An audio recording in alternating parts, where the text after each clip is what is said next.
And Dee tonight at the live desk here, brand new video just in. This is a look at those strikes unfolding tonight. This in Tehran near that city's airport there. The start of the war, according to the U.S. Central Command, since the start, U.S. forces have now hit more than 3,000 targets across Iran. This as President Trump today demanding, quote, unconditional surrender. New video also just in here from IDF showing 50 Israeli fighter jets striking and dismantling the Ayatollah's underground military bunker 1 week ago. That bunker was located beneath the Iranian regime's leadership compound in Tehran. Now, there are also new reports tonight that Russia has provided Iran with intelligence that could help them strike American warships or other assets across the region. Pete Hegseth addressing that tonight during an interview with 60 Minutes. We have the best intelligence in the world. We're aware of who's talking to who, why they're talking to him, how accurate that information might be. Does this put U.S. personnel in any more danger than they otherwise would be? Well, the Russian involvement. No one's putting us in danger. We're putting the other guys in danger. That's our job. So we're not concerned about that. We mitigate it as we need to.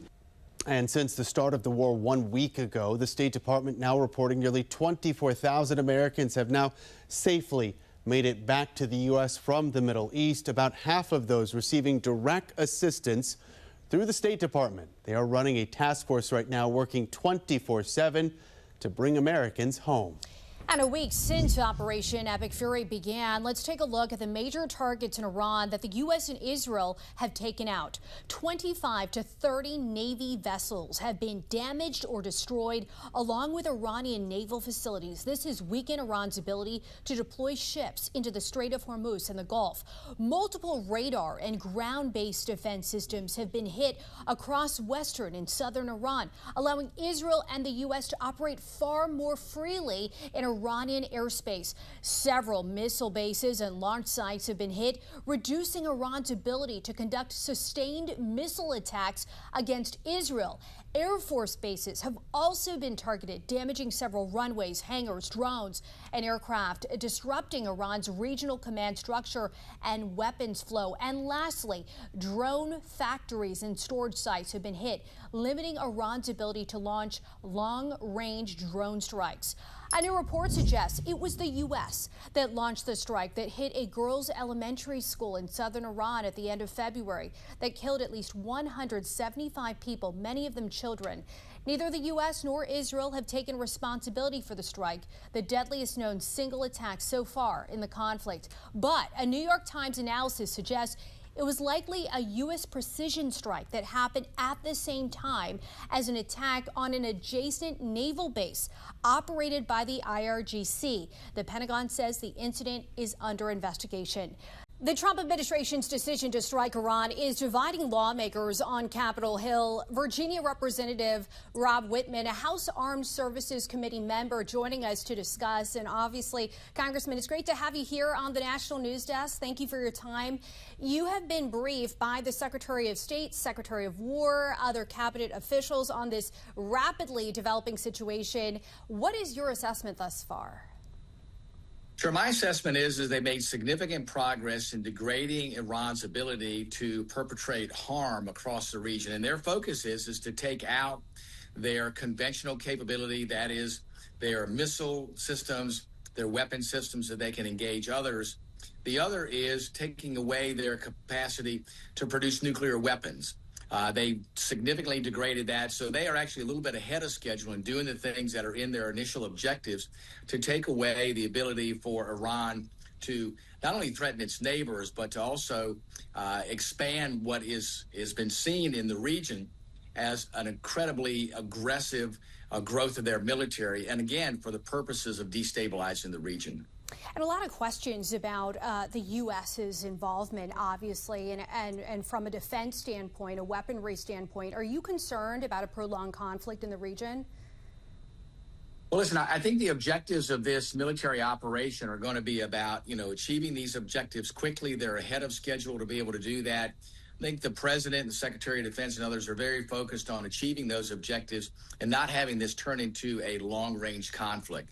I think, too, with them, talking about what are we going to do to make sure that we have a transition to a more stable government there is also going to be key. I know that their military objectives are matching the long-term objectives for the country from a standpoint of governance. How do you make sure not only do you stabilize the country, but how do you make sure you have proper governance so this doesn't happen again? And I'm glad you brought that up, because I wanted to ask, President Trump said that he wants to be involved in picking Iran's next leader. And once there, as you take a look on your screen, is acceptable leadership in place, his words, to actually help rebuild. Your thoughts on that front, and what could that process look like for the U.S., Congressman?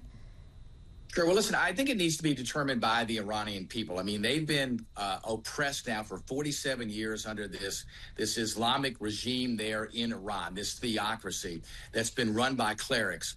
I think what we see right now is you want to take out that extreme element about how the government's been run there. Listen, the Iranian people know what's going to be best for their country. I think that this needs to be organic. You need to have people that are willing to take on these leadership positions from the Iranian population there in the country, not from the clerics, not from the extremists, but from folks that are willing to take these leadership roles. And I think that provides the longest term certainty for the country and the longest term stability that the country needs in order to make sure it gets back on a firm footing and can rebuild an economy and can assure that the Iranian people are not going to be terrorized like they have been over the last 47 years. Before I let you go, bringing it back here at home, concerns about sleeper cells in the U.S. Based on your conversations with lawmakers on Capitol Hill, are we any closer to getting DHS up and fully running? Well, it should be running right now. Unfortunately, the most recent vote failed. I think that it's critical for this nation to properly fund DHS. Yes, there is a risk of sleeper cells. I think if you look through the years when we had the open border and the people that came across unchecked, I think the likelihood that there is an element here in the country of people that would want to do U.S. citizens harm. It's unfortunate, but I think it's a reality. I think you have to plan for that. You have to plan for the worst and make sure that you have the ability to counter that. We do not need at this point to have funding interruptions with the Department of Homeland Security. Regardless of the other issues here, listen, we can have the debates about what Homeland Security should do, but let's make sure we properly fund it. There's nothing worse than having TSA agents, our Coast Guard's men and women, our DHS personnel, all not being paid. It's unacceptable. We'll have to leave it there. Congressman Bob Whitman, thank you for joining us tonight on the National News Desk. Appreciate your time and your expertise. Thanks, DD. Meanwhile, troops from New England are now headed to the Middle East. The Vermont Air National Guard is heading over, and we wonder about others close at home, as NBC 10's Nicole Mader reports. Whether more reserve troops from New England deploy will likely depend on how the situation unfolds in the coming days and weeks. While other bases in New England may not be on standby right now, if the operational needs of the mission change in the region, they could be called up. War raging in the Middle East, the United States conducting coordinated military strikes against Iran, including aerial and missile attacks alongside Israeli forces. Vermont's 158th Fighter Wing, which operates F-35 stealth fighter jets, fits the mission. Will more New England Reserve troops be deployed? If you're flying an aircraft that is not going to be utilized in this particular theater of operations, you're not going to deploy.